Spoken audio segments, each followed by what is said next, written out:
اعوذ باللہ من الشیطان الرجیم بسم اللہ الرحمن الرحیم رب اشرح لی صدری ویسر لی امری واحلل عقدۃ من لسانی یفقہوا قولی۔ 10 ربیع الثانی اسلامی تاریخ۔ مسلمانوں پر کفار کا ظلم اور ستم۔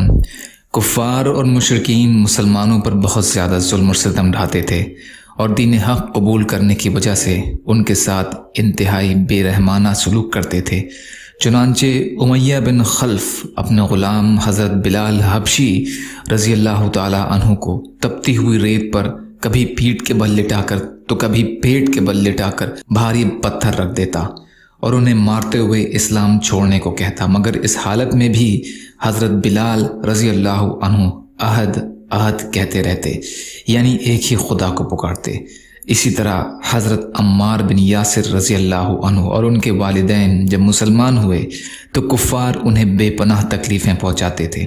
جب حضور صلی اللہ علیہ وسلم ان کے پاس سے گزرتے تو ان کی حالت زار کو دیکھ کر فرماتے، یاسر کے خاندان والوں صبر کرو، تمہارا ٹھکانہ جنت ہے۔ عمار بن یاسر رضی اللہ عنہ کے والد اور والدہ کو مشرکین نے تکلیف پہنچاتے ہوئے شہید کر ڈالا تھا۔ الغرض کفار نے مسلمانوں کو تکلیف پہنچانے میں کوئی کمی نہیں چھوڑی۔ غلاموں سے لے کر معزز لوگوں تک کو ستایا گیا، درختوں پر لٹکایا گیا، پیروں میں رسیاں باندھ کر گھسیٹا گیا، پیٹ اور پیٹھ پر پتھر کی تپتی ہوئی سلیں بھی رکھی گئیں۔ غرض ہر طرح مسلمانوں کو ظلم اور ستم کا نشانہ بنایا گیا، مگر صحابہ کرام رضی اللہ تعالی عنہم کو ایمان سے نہیں ہٹا سکے۔ صحابہ نے تمام مصیبتوں کو برداشت کر کے دین حق کو سینے سے لگائے رکھا، رضی اللہ عنہم ورضوا عنہ۔ حضور صلی اللہ علیہ وسلم کا معجزہ، آپ صلی اللہ علیہ وسلم کے کرتے کی برکت۔ حضرت اسماء بنت ابی بکر رضی اللہ عنہا کے پاس آپ صلی اللہ علیہ وسلم کا ایک کرتا تھا۔ مدینے میں جو بھی بیمار ہوتا اس کرتے کو دھو کر بیماروں کو اس کا پانی پلاتی اور بیماروں کے بدن میں اس کو لگاتی تو اسے شفا حاصل ہو جاتی۔ مسلم شریف کی روایت ہے۔ ایک فرض کے بارے میں، امانت کا واپس کرنا۔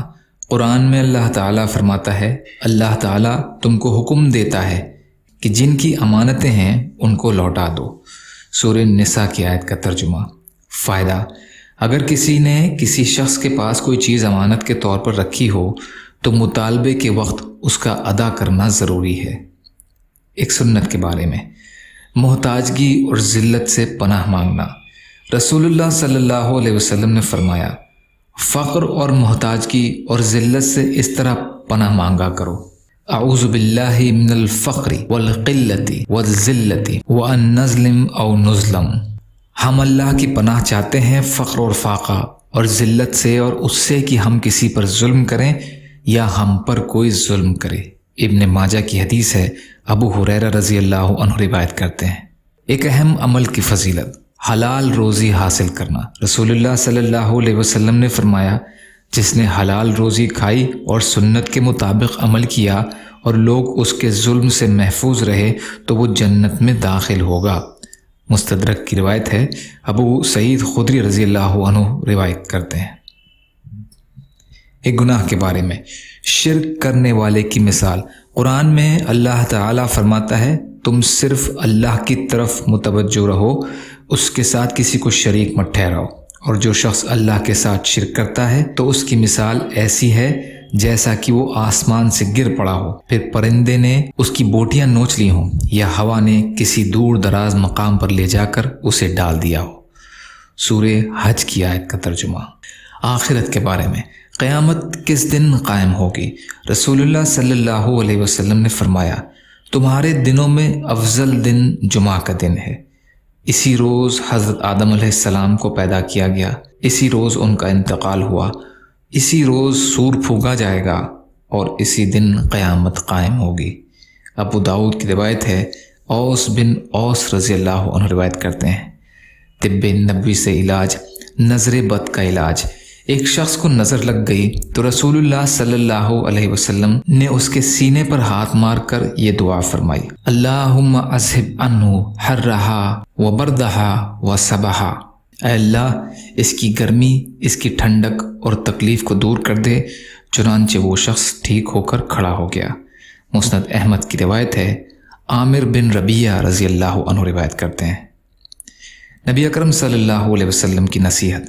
رسول اللہ صلی اللہ علیہ وسلم نے فرمایا، جب تم میں سے کسی کا کھانا حاضر ہو جائے اور اس کے پیروں میں چپل ہو تو اس کو نکال دے، اس لیے کہ یہ پیروں کے لیے راحت بخش اور سنت بھی ہے۔ ابی یعلا کی حدیث ہے، انس بن مالک رضی اللہ عنہ روایت کرتے ہیں۔ خلاصہ، چپل جوتے اتار کر کھانا کھانا چاہیے۔ یا اللہ ہم سب کو کہنے سننے سے زیادہ عمل کی توفیق عطا فرما۔ یا اللہ جو مظلوم ہیں، پریشان حال ہیں، بیمار ہیں، قرض میں ہیں، بے روزگار ہیں، محتاج ہیں، ان کی مدد فرما۔ یا اللہ آپ قادر مطلق ہیں، آپ کے لیے ہر چیز آسان ہے، ہمارے لیے آسانیاں پیدا فرما برحمتک یا ارحم الراحمین۔ لا الہ الا اللہ محمد رسول اللہ۔ السلام علیکم۔